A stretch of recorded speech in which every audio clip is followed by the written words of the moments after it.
Kalian pernah sadar gak sih kenapa kata babi itu hinaan di hampir semua bahasa, bahkan sebelum Islam? Di Inggris, Jerman, Rusia, Korea, Indonesia, semuanya kompak bilang babi itu simbol jorok. Uniknya ini juga terjadi di negara di mana agama Islam gak terkenal. Secara fitrah manusia, babi itu dianggap bintang paling kotor. Makan sembarangan, hidup di lumpia, bawa banyak penyakit. Dan hal yang mind-blowing buat aku dan bikin aku pikir keras, Islam mengharamkan babi dari dulu. Jauh sebelum dunia modern ngerti tentang penyakit, kebersihan, parasit. Kayak Islam tuh sejalan sama fitrah manusia. Apa yang manusia rasakan sebagai kotor, Islam udah atur dari awal. Jadi lucu banget.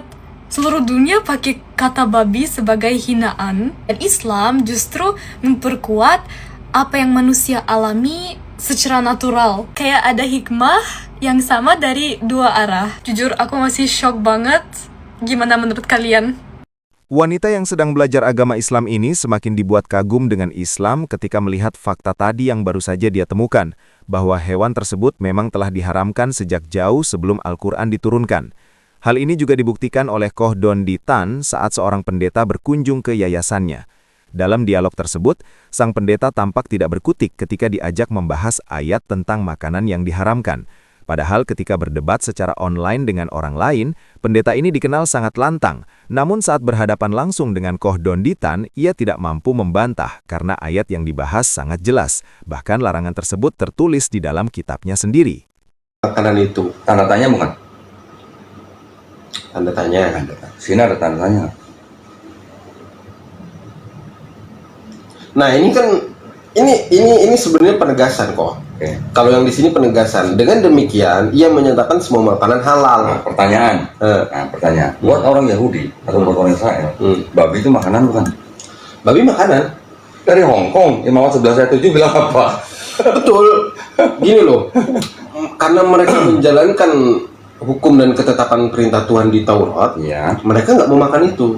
Iya, berarti babi makanan bukan buat mereka. Kalau udah jelas Imam 11:7 babi itu haram. Iya diharamkan, tapi memang nggak diboleh makan. Emang mereka Kalau nggak diharamkan berarti makanan bukan? makan. Tapi kan konteks ini memang lagi nggak makan babi kok. Iya, ini konteksnya cuci tangan ini. Kenapa lu tadi pakai ayat ini? Bukan, berdasarkan ayat ini semua makanan halal.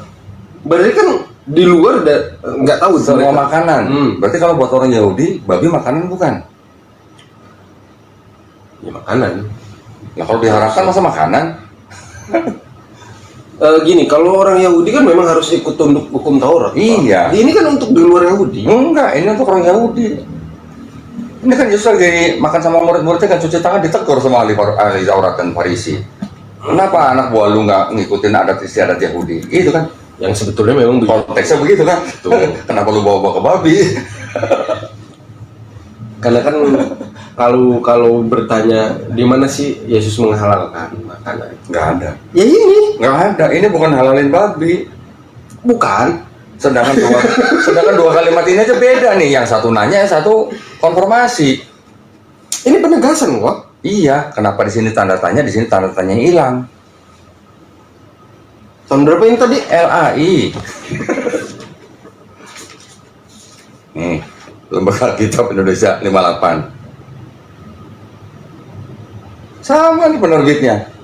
Harusnya nggak ada tanda tanya itu kok. Nah, tanya LAI kenapa ada Harusnya tanda nggak ada tanda tanya. tanya itu. Ngapain pakai tanda tanya? Nah itu, kenapa ada tanda tanya di sini hilang? Enggak, ini salah kalau menurut saya. Oh salah. Salah. Oke.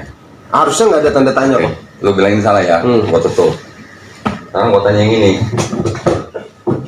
Yang salah yang mana? Itu tahun Yang 2023. Oh, iya, iya. Yang tadi nih. Oke. Sekarang lu buka lagi nih. Satu kamu apa? Satu tawari. Satu kok nggak dengan tadi?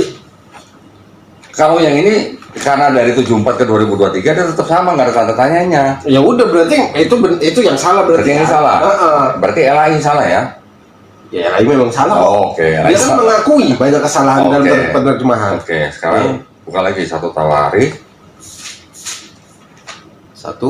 Dua tawari, 22 ayat 2.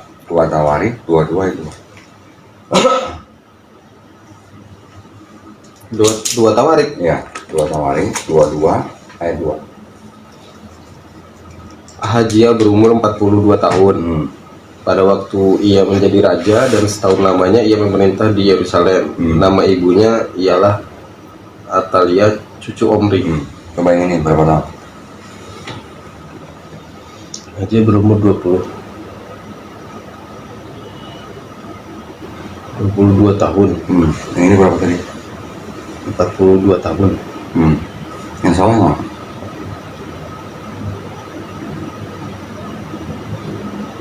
Ini tahun berapa tadi? 74. Ini 74. Ini 2023. Tadi lu bilang yang salah itu. Yang ini benar. Sekarang kalau begini yang salah mana? Ini nggak masalah sih sebenarnya. Kalau nggak salah. Beda umur doang. Oke. Jadi bukan ilham Roh Kudus ya. Kalau begini ya. Kan tadi lu bilang yang tertulis di Alkitab ilham Roh Kan Kudus. sebenarnya kesalahan penerjemahan kan memang diakui LI kan. Berarti bukan ilham Roh Kudus ya. Kalau ayat-ayat yang begini ya nggak masalah buat kita. Iya berarti bukan ilham Roh Kudus berarti kalau gitu kan. Iya, LI mana diilhami Roh Kudus? Tadi kan Nerjemahin. tadi kalau bilang yang tertulis di Alkitab kan ilham Roh Kudus. Bukan, yang menulis, yang asli menulis itu Oke. diilhami. Tapi kalau yang nerjemahin mana diilhami? Oke. Kalau begitu yang asli 42 tahun atau 22 tahun? Yang menulis. Gimana? Kalau begitu yang nulis teks aslinya 42 tahun atau 22 tahun? 42 tahun atau? Iya kan lu bilang ini terjemahan. Terjemahan bukan ilham Roh Kudus. Kan harus lihat aslinya. Nah kalau gitu aslinya yang sebenarnya 42 tahun atau 22 tahun? Untuk jadi raja dia di 22 tahun lah. 22 tahun. Berarti yang ini salah. Enggak semua salah. Iya, tapi berarti ini salah kan? Yang ini salah. kan? Yang ini mungkin salah dia Oke. menerjemahkannya. Oke, tutup dong kalau gitu salah nih. Kan tadi yang kecil 58 salah gua tutup. Sekarang 74 salah gua tutup. Nanti yang ini gua bandingin lagi sama yang lain nih. Nanti kalau nggak salah tutup lagi. Kayaknya udah stop pembahasan Alkitabnya. Sekarang saya mau tanya tentang keislaman Kang Dondi. Oke. Kang Dondi dulu ya. Oke. Kang Dondi kan udah masuk Islam berapa tahun kok? Ini jalan tahun ke-11. Jalan tahun ke-11. Ya. Jalan tahun ke-11. Apa bedanya kok? Dengan Kristen. Nah, setelah masuk. Oh, setelah masuk bedanya apa ketika masih Kristen ya? Yang jelas ketika di Islam saya merasa jauh lebih tenang. Saya merasa jauh lebih damai. Kalau mau ngomong kasarnya, saya dulu waktu masih di Kristen masih bisa yang namanya pukul istri. Ya nggak boleh, memang nggak boleh. Tapi karena saya sebagai Kristen waktu itu mau dibilang taat nggak taat, saya juga bayar per bulan tiap bulan, nggak pernah telat. Taat ke gereja setiap minggu, bahkan saya tumbuh besar di gereja. Tetapi ketika di Kristen saya merasanya begini, saya merasanya apa yang saya dapat itu adalah hasil usaha jerih payah saya. Itu adalah gagah perkasa saya. Oke. Pada saat di Kristen. Pada saat di Kristen. Ketika masuk di Islam, ini konsep ketuhanannya udah jelas beda ya. Kalau di Kristen kan kita mempercayai Trinitas. Betul. Bahkan ketika kita berdoa aja kan kadang-kadang harus dalam nama Yesus. Betul. 3 dalam 1 kan? Ketika di Islam itu tidak ada keraguan, tidak ada kebingungan. Kan nggak kelihatan. Iya. Justru karena nggak ngelihat itu makanya nggak bingung. Kalau bisa ngelihat malah itu harus dipertanyakan. Oke. Terus? Masuk ya. Terus? Jadi ketika kita malah nggak bisa ngelihat karena Allah itu adalah maha besar, saking besarnya, ya sudah kita malah nggak bisa ngelihat. Justru di Bible sendiri kan sebuah konfirmasi Allah tidak dapat dilihat. Banyak ayatnya. Betul, kata Ayatnya Yesus banyak, sendiri kan? pun ngomong Nah, begitu, bahwa betul. Tuhan tidak bisa dilihat. Betul. Jadi ketika ada Tuhan yang bisa dilihat, apakah itu Tuhan? Tapi kan harus ada yang memperkenalkan. Apakah Nabi nggak bisa memperkenalkan? Gini, harus sang firman itu sendiri yang Kenapa harus firman sendiri? Ketika di perjanjian lama, apakah harus Tuhan sendiri yang memperkenalkan? Turun jadi manusia gitu.